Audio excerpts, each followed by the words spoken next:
Donc, le cas donné par la rubrique « À vous de jouer », les pages 313 et 314, nous avons l'entreprise Les Soudures Avalées Charrette. L'exercice financier se termine toujours au 31 décembre. L'entreprise possède dans son actif immobilisé un équipement. Donc, l'équipement, son coût d'acquisition est de 2 400 $ avant les taxes. Fin 2003, je vais appeler 2003, OK, 20X3. L'amortissement cumulé depuis la date d'acquisition jusqu'au 1er janvier 20X3 était de 1 700 $. Quand on a acquis l'équipement, on a estimé que la valeur résiduelle est de 400 $ et la méthode utilisée, c'est la méthode de l'amortissement linéaire.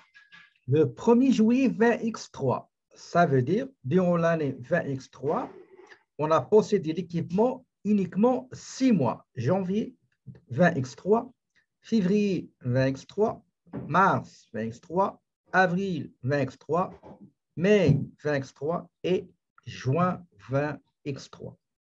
Date de cession, c'est le 1er juillet. 1er juillet, et ne fait plus partie de l'immobilisation. Monsieur Avalé le vend à 550 $ plus taxes. Donc, le prix de cession, c'est 550. Et on nous demande de faire le traitement comptable de cette opération de cession des immobilisations. On va prendre le modèle que je vous ai envoyé. Il vous sera très utile pour faire, ça ne sera pas long, voilà. Donc, on va prendre le modèle que j'ai déposé et on va essayer de corriger cette petite essai de cas. Donc, la durée de vie de l'équipement selon l'énoncé, c'est 5 ans. D'accord? L'année d'acquisition, on ne sait pas effectivement quelle année c'est non déterminé, OK? Mais ce n'est pas grave. L'essentiel, c'est que le coût d'acquisition est de 2 400 $. Je vais faire un petit tableau d'amortissement. C'est très important de le faire au départ pour pouvoir voir quels sont les cumuls des annuités année après année, au lieu d'attendre jusqu'à la cession et le faire. D'accord? Je le fais au début. Par exemple, selon l'énoncé, au 31-12-20X2, le total d'amortissement était de 1 700 $. D'accord?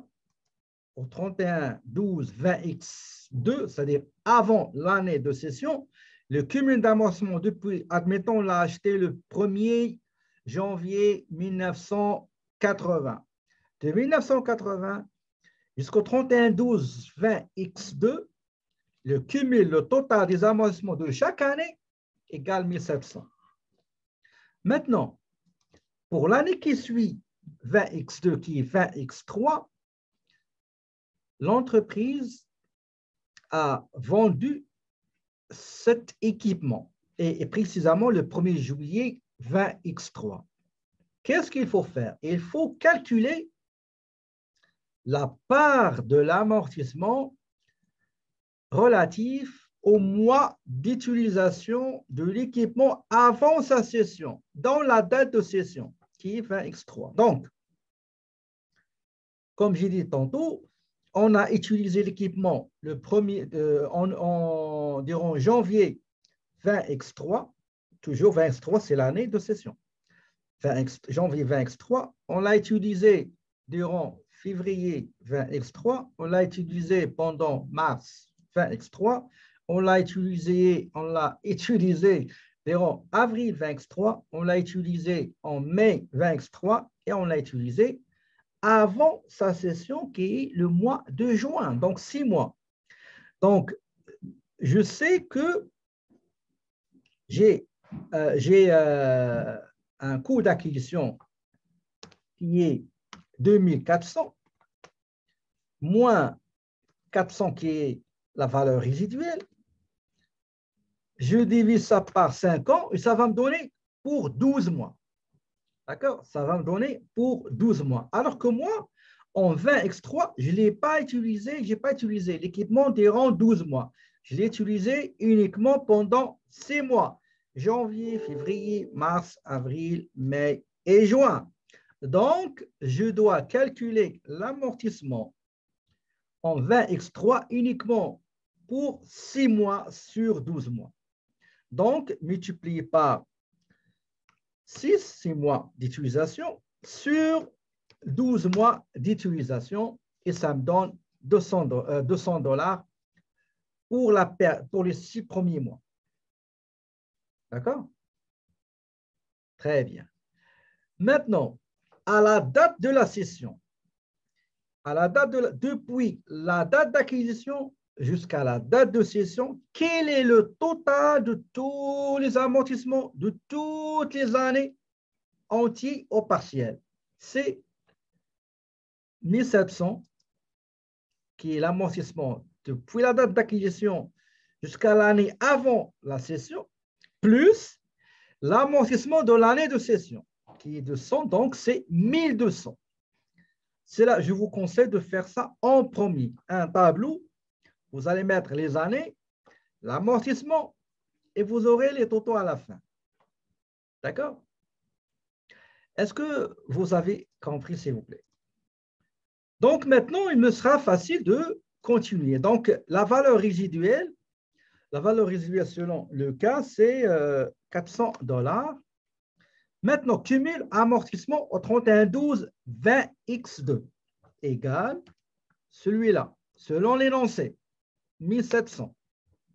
Maintenant, cumul amortissement au début 20x3. Ça, c'est ma conception. Vous pouvez faire autrement.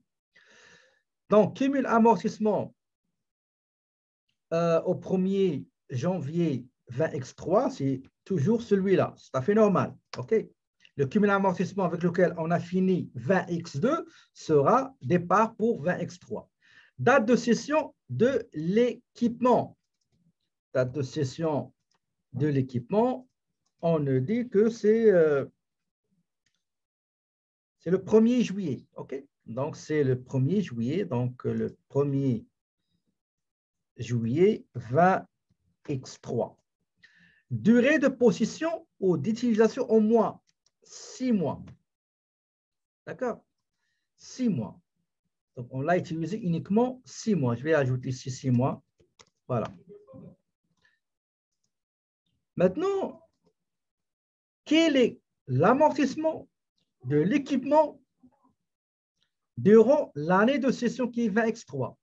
L'amortissement sera pro rata temporel. Ça veut dire que ça va concerner uniquement les mois d'utilisation qui sont 6 mois. Égal. Je vais faire la formule. Égal. La valeur, le coût d'acquisition, 2400, moins, il y a deux méthodes. Soit vous prenez l'annuité, d'accord? Soit vous prenez l'annuité, soit vous faites le calcul comme ça. Par exemple, j'ai 400 ici, moins 400, divisé par 5, multiplié par 6 sur 12. Chose qu'on a fait au départ. C'est pour ça que je vous dis, si vous faites un petit tableau, vous avez ici tout le calcul. Vous mettez égal ce montant-là. D'accord? Donc, ces tableaux-là vont beaucoup vous servir. OK? Donc, les tableaux que vous allez faire au départ, ou bien les cases, appelez-les comme vous voulez, vont beaucoup vous servir pour remplir les cases. Donc, voilà, cette partie-là, je l'ai déjà calculée, qui est l'amortissement, calculer l'amortissement de l'équipement CD vendu concernant la période d'utilisation dans l'année de cession. Ça, c'est la première tâche dans l'étape 1. La deuxième tâche dans l'étape 1, c'est comptabilisation de sa charge. Constatation de sa charge. Écriture de régularisation. Vous voyez? Donc, amortissement, équipement 58,50 égale ce montant-là que je viens de faire dans la tâche 1. Et l'amortissement cumulé de l'équipement durant les 6 mois d'utilisation, c'est $200. Ici, vous avez la description pour enregistrer la charge d'amortissement de l'équipement du 1er janvier au 30 juin 20X3. OK? Maintenant, deuxième étape. Dans la deuxième étape, il y a 2 tâches. La première tâche, c'est de calculer la valeur comptable. La valeur comptable nette, ou bien la valeur nette comptable. Et deuxième tâche, dégager, déterminer est-ce qu'on a réalisé un gain ou une perte. D'accord? Donc, voilà les tableaux. Cumul amortissement au 31-12-20X2 égale 1700. Très bien. Amortissement de l'équipement à la date de cession, OK? Ça veut dire du 1er janvier au 30 juin, c'est combien j'ai trouvé? C'est 200. Donc, le cumul amortissement à la date de cession, ça veut dire l'amortissement cumulé depuis la date d'achat jusqu'à la date de cession, c'est 1700 plus 200. Le coût d'acquisition de l'équipement, elle est là, c'est 2400. Quel est attendez, la valeur, maintenant la valeur comptable, la valeur comptable nette, ou bien la valeur nette comptable, as you like, c'est la différence entre le coût d'acquisition, la valeur d'origine, moins le cumul des montants de détérioration de la perte de la valeur de cette immobilisation. Donc, égal 2400 moins le cumul des amortissements, ça me donne 500. Maintenant, quel est le prix de cession et de vente de cet équipement avant les taxes?